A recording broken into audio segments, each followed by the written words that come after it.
Hello, everyone. Welcome to another episode of eXhuming the X-Files here on the Outpost Unknown YouTube channel. Thank you once again for listening to us week after week talk about this excellent show, The X-Files. It's been a fun time, and we're nearing the end of our 8-episode Death March that we're filming all in a single night. We are talking about Terma. Season episode 9 of season 4, directed by Kim Manners and written again by Chris Carter. And this is the finale to the two-parter. Started with Tunguska last week. Jeremy, you finished Tunguska. How are you feeling going into this? I still, in the grand scheme of things, watching 8 episodes in a single day. I was expecting to be burnt out, especially with how it started. But by the time that this showed up, I'm like, all right, we're watching some good X Files. I'm okay with this. Yeah, And so yeah, I was just ready to go ahead and finish it out. yeah, yeah. I can't imagine what would have happened if, like, we were 5 episodes in and they were just all terrible.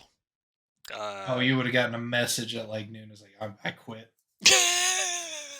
we're out. We're out. Okay, well let's talk about Terma. How's this one set up? So Auntie Janet is woken up in some sort of old folk home where everybody sleeps in the same room. Hmm. She goes outside to see a doctor that sets up shop in a VW bus, and it's Dr. Jack Kevorkian going to work. He's just tired of the pain.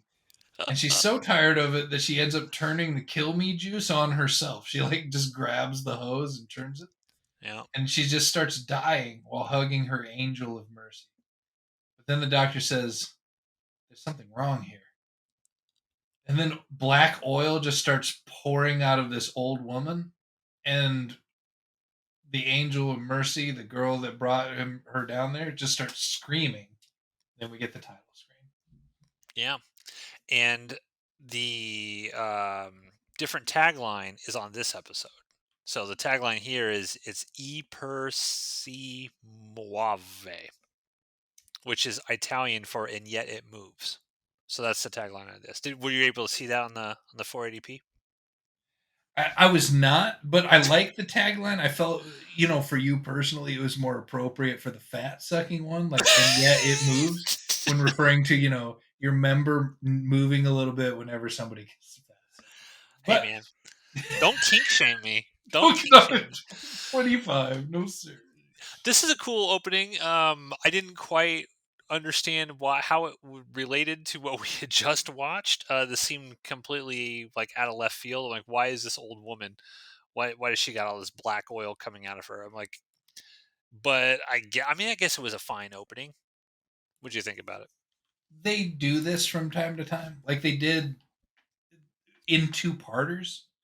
Especially, didn't they do something like this at the beginning of the season versus the end of season 3, Yeah, where they remember open with something else it's going on, it like was the the guy? dude. Yeah, it was the dude like in the desert working on the power line. And Yeah, the that's right. previous one, we ended with like the alien bounty hunter walking up to Mulder and Yeah. Scully. So they just do this. This is the X Files thing that they do in two-parters now, and I'm fine with it. Building anticipation, I guess, for the audience. At least it wasn't as lame as a bunch of children of the corn watching a telecom guy die to a bee sting. That's true. All right, so it cuts to a Russian dude hanging out in his apartment making tea for himself, and he's visited by a military messenger. The military messenger just has one thing to say. He says, "I want you to know that the Cold War isn't over," and he hands him an envelope.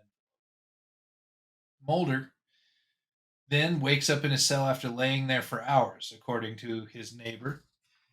Um, he's still alive after getting drenched with the black oil. His neighboring cellie says, the first time that you get drenched with the black stuff is bad. It's very bad.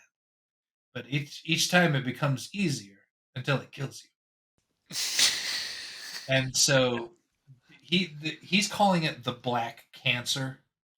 Yeah. And he says that, everybody out there at the gulag, they're mining stuff until they're no longer useful in the mining portion of it. And then they're just used as an experiment to expose themselves to the black cancer. Says that hundreds have died, maybe even more than that, and that they don't seem to be searching for a cure. They're just torturing people with the black oil. Yeah. Mulder says he isn't going to die, but that he's going to live long enough to kill Krychek. So his neighbor hands him a shiv that he's been making out of a spoon to kill Krychek with. I'm going to be real mad about this in a little bit. You should be, because that scene was fucking stupid. Yeah. Goes back to Scully examining the doctor from the previous episode who had dudes, or what they go in to get the doctor like out of that state that he's in. Yeah, Like he because he's he like cut the rug, frozen. Like he's just standing there like frozen, and they think he's dead, but he's actually not dead. It's weird, and they're trying to do stuff to help him. and the guy, the scientist that goes in with her is like, we're wearing the same class hazmat suit that he is, and she's like, no, it should be fine. It was like he wasn't fine, Yeah. but she goes in anyway. Um, but they do end up pulling him out of there. They end up examining him, and they find that there's this organism, this black tentacled organism that actually looks quite cool, Yeah. attached to his pineal gland. Um, then we get back to the Russian dude is all of a sudden in the United States on his way to Richmond, Virginia. His name is Vasily Peskov, and he goes to a horse barn. And this woman, like, just randomly walks out to her horse barn after dark and notices that he is there. And he's all creepy about it. He's like, I love horses. And she's not just freaking out and leaving and saying go or pepper spraying him or getting one of the long guns. She's just like, you need to leave. And he's like, but I'm here to see Yeah. a doctor. And he's there to see her. And he starts choking her out, which is immediately explained away as a horse stepped on her throat in a ragdoll. that, he did some significant damage with his hands then, because I don't know how you'd be able to mistake a horse stepping on someone's throat for somebody just being strangled. It feels like the cigarette smoking man set this operation through the Russians, like Yeah. to go through this, because he's screwing with the well dressed or the well manicured man a lot in this episode, Yeah. just flexing the power that he seems to have. And Well, no, so, I think in the previous episode, right, when Well Manicured Man was all kind of pissed off, and I think it's Cigarette Smoking Man. Wait, isn't he? Oh no, it's this episode because he's like, "Oh, you need me now? You need me?" And the Well Manicured Man's like, "Yeah, blah blah blah blah." You could tell that he doesn't want anything to do with them. So yeah, I think you're right that he's just kind of like fucking with this guy. um, let me see. Mulder is taken out of his cell and he's about to be loaded on a truck to go digging. He sees Krychek has been accepted by the Russian guards as he's lighting some other dude's smokes and like joking around with him. So Mulder's like neighboring cells, like if you're gonna do it, you're not gonna get many chances to do it. So Mulder steps out of line. Like he could have waited until he got up on the ramp, loaded into the truck with the rest of the guys. But no, he steps out of the ramp like 80 dudes back in line and just charges Yeah, Krychek. And when he gets to him, he doesn't lead with the shiv. He just punches Krychek really, really hard he and punches him multiple times. knocks him into the back of the truck. And then gets in the truck and steals it. Yeah, and this is where I got super pissed off with this episode. I'm like 2 minutes prior. Mulder's like, I'm not gonna, die until I've killed Krychek. Like he literally tells the dude talking to him through the crack in the wall, he's gonna kill Krychek. That's his sole mission. Krychek has betrayed him yet again, and he had all he needed to do was go up there and stab Krychek in the fucking throat, and he didn't do it. Fails to do it. He Doesn't even swing the blade hand. Nope. But Horrible. he does successfully steal a truck. Apparently there are no other trucks. They just have horses, which I guess is a plot device in this, in that Um, they can't catch up to the truck, so they just start firing their pistols at the back of the truck with Krychek in it, and somehow they don't hit him. Krychek doesn't at any point roll out of the truck. I guess he just didn't want to get mud on his clothes. Well, he does that later on. Yeah, but Eventually, he hangs on for way too long. yeah, yeah. And I don't He, understand like what Mulder's doing in this situation. Like, did Mulder want Krychek with him? Like, was he trying to take Krychek with him, or what? I It's confusing. Like this episode is very confusing. the bullshit cloud that allows Mulder to do the things as he needs to do them finally found him in Russia and descended upon him at the moment he was supposed to stab Krychek and led him to do the normal things that Mulder needs to do to get himself out of trouble. Yeah. So as he's like careening down this winding road, Mulder realizes that he's got no brakes on the truck. Runaway Krychek truck. bails. He could have bailed at any time, but he waits until this disaster is happening and he hurts his shoulder somehow.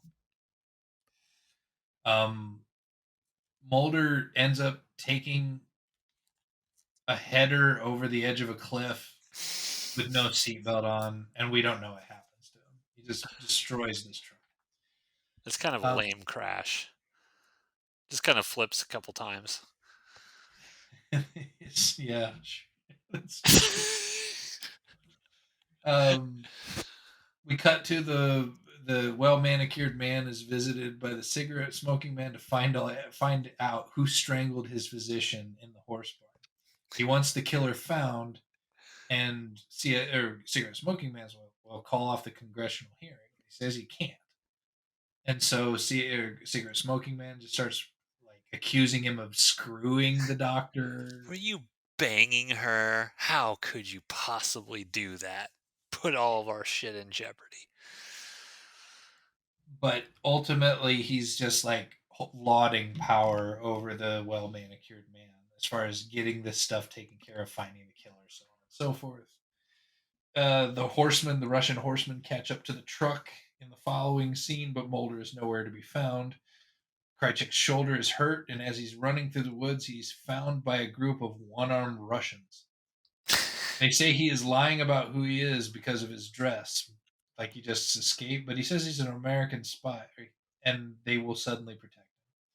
Mulder, Yeah. however, is hiding under a bunch of leaves from the Russians on horseback, and they can't find him. We get back to episode one congressional hearing. They're threatening Scully, telling her that she can be held in contempt, and she ends up getting locked up. She goes to jail, and they lock her in a room.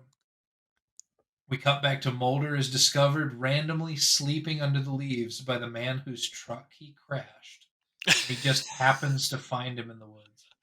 He gets mad. He takes him back to his own home where his wife starts patching him up, handing him water, telling him about, why they cut off arms. Like, Well, I love the guy. He brings Mulder into his house. He's pissed off. He tells his wife, "Don't help him." And his wife's like, "Then you shouldn't have brought him to our house." And the guy just storms out, like angry. It's he does come out. Well, he comes back with the blade to cut off Mulder's arm yeah. because at the very same time, Krychek is sleeping with all these one-armed freak shows. They say something about they won't screw with you at the gulag or with this black oil stuff if you're missing that arm, and I believe that arm is the smallpox Smallpox, yeah. arm that we got from many many episodes ago, where they have the individual tag that tags who you are, and so they cut from the the truck driver coming back with a knife to Krychek sleeping amongst all these dudes who hold him down for what appears to be a blanket party, but then they saw his arm off Yeah. while he's still awake. And, He's screaming. It's yeah, good. It looks good. Let me ask you, would you take your chances with the black oil or would you just cut your arm off? taking my chances with black oil. Well, me too. poor Krychek. Well, I need my arms for stuff. Well, that's why you got two of them. You can't hug somebody with one arm, Matt. Sure you can. Not well. Yeah, just wrap your left leg around him also. So you take your right arm around him and then just wrap your leg around him, and Like there's your some hug. sort of twisted crab There's your man. body hug. I'm gonna give this a shot. Sometime soon, it may be you. I don't know. So let me see. What is it? Where am I? Well, yeah, Husband comes back. I'm trying to look at my notes here. Okay, I got cut off Krychek's arm. I got crazy eyebrows on this dude. Oh, he injects that dude, the Russian guy in the suit. Remember, he takes the syringe and like sticks it in that guy's neck. Guy in the suit. Yeah, who's in the Okay, yeah, the Russian that choked out the female doctor in the horse barn injects the doctor that is infected with the black oil and kills him. The yeah. black oil leaks out, he cuts off his oxygen, and he steals the coal that has the black oil in it that is for some reason right next to the doctor in the hospital. Because that's The where it needs to be. the well manicured man is pissed off that only 6 people knew that they were working on a vaccine against the black oil infection, and somehow the Russians moved in to screw it up, like screw up their research because the Vasily is making his way across America and just killing people that are involved with Yeah, making this inoculation. because whoever has the vaccine controls the future. Scully gets back or asked back to Congress, and they won't talk about anything but the whereabouts of Mulder, even though she's trying to steer conversation into other stuff. Then suddenly Mulder just walks in and allows Scully to continue talking about the suspicious deaths all across the U.S. Yeah, Skinner because comes in and well, tells them that the doc. Go ahead. we forgot to mention that when Mulder's with that lady and that family in Russia, he's like, "You got to get me to St. Petersburg," and she just looks at him, and then suddenly, hard cut, Mulder's back in Washington D.C. Like we don't see him, we don't see how he gets back. There's a weird time gap Well, issue there, and he's just back. Doesn't even take a Vasil- shower first. He's still all beat to hell.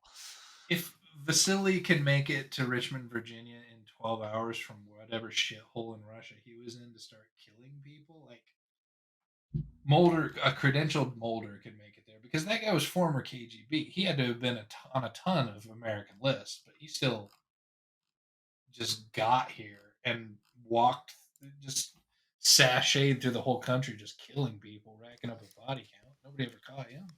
That's true. I've been put in my place. Skinner comes in, tells Scully while she's testifying that the doctor that was infected by the diplomatic pouch died suspiciously. So they ask Skinner if they can go to Florida for some old folks' home that the lady that got strangled by a horse was working in Florida, and they're like, "We'll find all of the answers that we need there." And he said, "You better, because you don't have a whole lot of time." Cold War KGB dude shows up at the Florida place right before they show up and is not asked by questions by anyone that is dealing with lights out for all the old people that sleep in the same room. He just walks in and they just look at him and they just walk by him. He walks over to the med counter and like steals some drugs out of the refrigerator. Yeah. But then somehow we jump from him taking pills out of a refrigerator and everybody already being in bed to Scully and Mulder show up and find out that all of the old people are dead and sees that the black oil is just leaking out of them. And they're telling the nurse that is dealing with the old people and the old folk homes, like, we need to quarantine and seal the building. And as they're saying that, as they're in the process of sealing the building, the KGB guy just gets out of bed and walks out. Yep. So they jump from that to asking the bomb maker leader dude from the very first episode how he ended up meeting Krychek because Krychek said they dug him out of that bunker in North Dakota, and he says that he was actually approached by Krychek, that he had all of these conspiracy theories about black cancer, and that Krychek wanted to build two missiles. Yeah. So how He, did Krychek get out of that bunker? they threatened him about the second bomb that they never did find, and they find out that Terma, wherever the hell Terma is where it's at. I believe it's in Canada, but everything's in Canada, so I might be exhausted at this point. They figure out that somebody is going to take the black oil hunk and bury it deep underground, just like it was at Tunguska. Cut to the KGB guy. Yeah, they're in Canada because he's smuggling fertilizer across the Canadian border. Uh, Scully and Mulder get helicoptered into some random location wherever Terma is that we've never heard of other than the episode name up until this point. They drop Mulder off by the truck that was stolen, and they leave Mulder all by himself with no backup. And he just tells Scully to go investigate something else.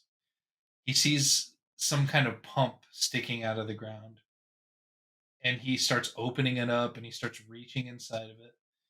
Cut to Scully. The helicopter lands at an ethanol plant for no reason. She has to scale a barbed wire fence to get inside. So, what was the point of the helicopter being dropped off? I don't know. And for some reason, the KGB guy is inside. She doesn't see him. She doesn't know he's there, but for some reason, he's inside. Yeah. So, cut back to Mulder. He's trying to reach inside the pump, and then all of a sudden, it just starts ejecting oil, black oil, into the sky, and it fucking explodes as he runs away from it. There's where the budget went. That While all explosion. of this is exploding, like Scully, who knows what she's looking for, notices this fireball rising into the sky. Here's the boom, is paying attention to nothing but this explosion, and the KGB guy comes out of hiding for no reason at all to take Scully's gun from her and says, I don't really want to kill you, but I'm keeping this gun, and then walks off. He's been killing everybody. Why does he not kill Scully? They don't meet at any point. She's not chasing him through the ethanol plant. Like there's no gun battle. She doesn't know that he's there, and she hasn't seen him yet. So he reveals himself in order to steal her pistol from him when he could have just left. Like the explosion was happening, and she was going to go hauling ass towards the explosion because that's where Mulder was. That's what she does. She would have done it with or without a gun. But why would that guy reveal himself to a United States government official and then not kill the person, the witness, who now knows his identity and can recognize his face? Instead of I, saying, I'm going to take your gun and slowly back away because I'm not going to kill you. it Why? just struck me, but I think I have a theory. Okay. Have you read this story about the last Indian war chief in World War II? No. There was some guy, he's a Native American fella, and he achieved a bunch of different things that his tribe had to do in order to become a war chief. And that included stealing 50 horses from your enemy. But one of those four things that he had to do was touch an enemy in battle without killing him, or take his weapon from him without an enemy without killing him. So this KGB guy, just while he was in America, was trying to become a war chief by stealing Scully's weapon and not killing her. I'll buy it. I'll buy that for $1. Sold. All right. So, and I went back to wait. If the courier died falling off the balcony, What happened to the guy that was finger banged at customs at the title screen for the first Mm. episode and the stupid TSA agent who was also infected by the black oil? Then we get back to Mulder or Mulder is talking to Scully again, and they start making a joke about little green men, about her bacteria that was found, and then Mulder just dresses Congress down. He gets angry, but it's it's like watching a little kid stand up to adults like you're stupid, Yeah. and this is why you're stupid. It's like this is going nowhere, Mulder. But it's presented in such a way that we're just meant to like just accept it, that they're Yeah. just being cowed by Mulder's righteous indignation. What's interesting to me is earlier in the episode, the well manicured man uh, is basically like cigarette smoking man wants this committee shut down.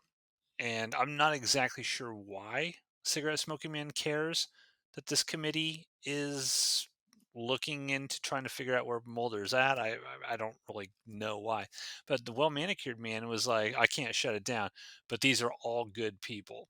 You don't have to worry; they're all good, honorable people. Um, and it when I was watching it, I was like, geez, you guys remember a time when there were like people who were considered good and honorable representing the people of the United States of America? What happened to those days? Gone.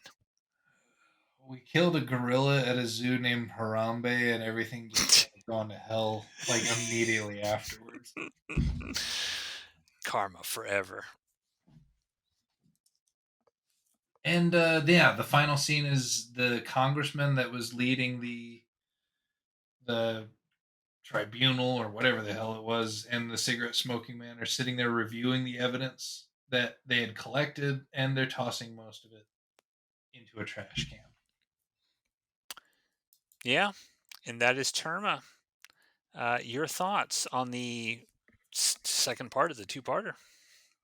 I liked it.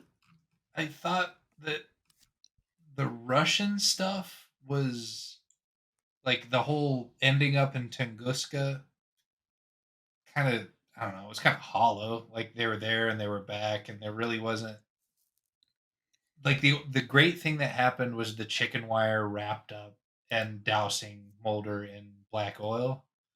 But basically everything else that happened in Russia was forgettable. Yeah.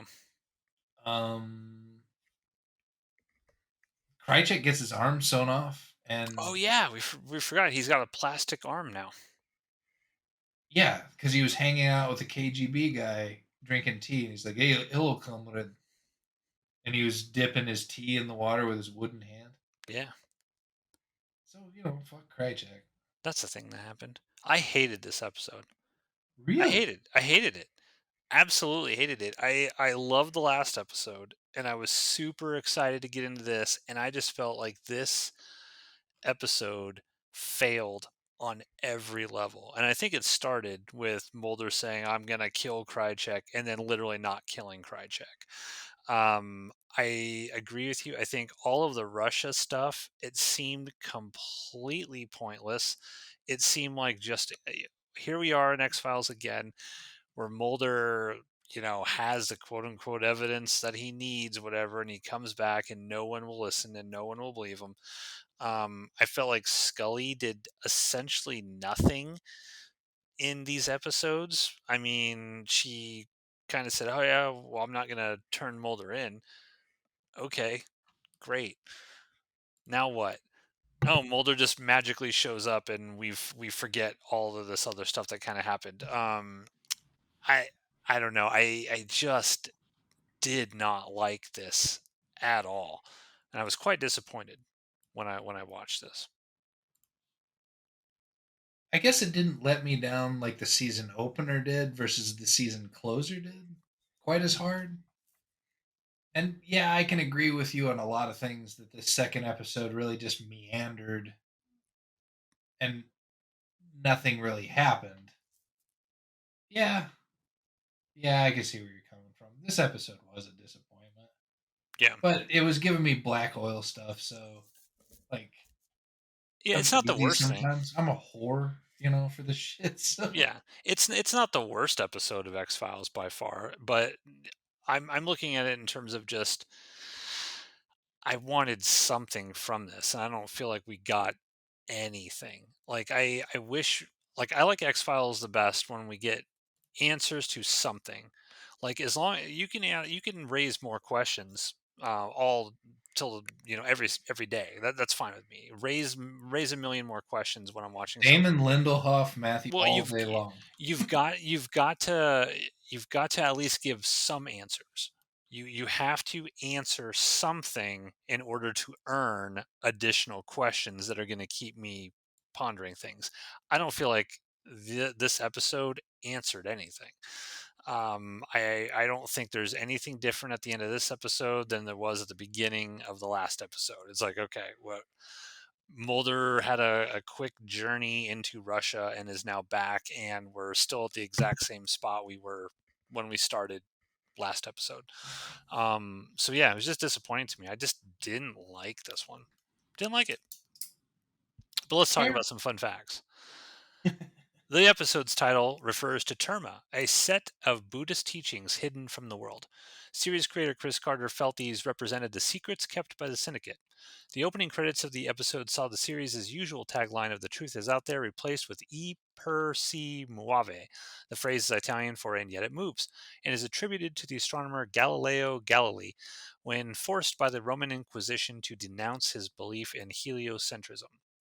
Actor Nicholas Lee, who plays recurring character Alex Krycek, worked with a Russian-speaking vocal coach to ensure that his dialogue was delivered with the correct accent and stresses. Malcolm Stewart, who portrayed NASA scientist Dr. Sachs in the episode, had previously appeared in several other earlier episodes, including the pilot, the second season episode 3, which I think was the vampire one, and the third season Avatar. Carter has called Terma, along with its companion piece Tunguska, an action piece from beginning to end. Disagree. I also think another reason why I didn't like this so much was the fact that I was the last few episodes I've just been singing the praises that Mulder's back to being Mulder, and this just reverts him back to being a complete idiot. And I hate it. I hate it when they do that. And this did it again. So, folks, that's our episode for this Friday of Exhuming the X Files. We're 7 episodes into our 8-episode Death March. We've got one more. So next week, folks, we are finishing up our Death March with Paper Hearts, episode 10 of season 4. This one is written by Vince Gilligan. So once again, we got Breaking Bad guy coming in and hopefully giving us a banger. We shall see. Any final thoughts, Jeremy, before we wrap up? Let's see if we're tired in the next episode too. Yeah, so the energy is falling, folks. The energy is falling, but we'll make it through. We're almost there. See you next Friday, everybody.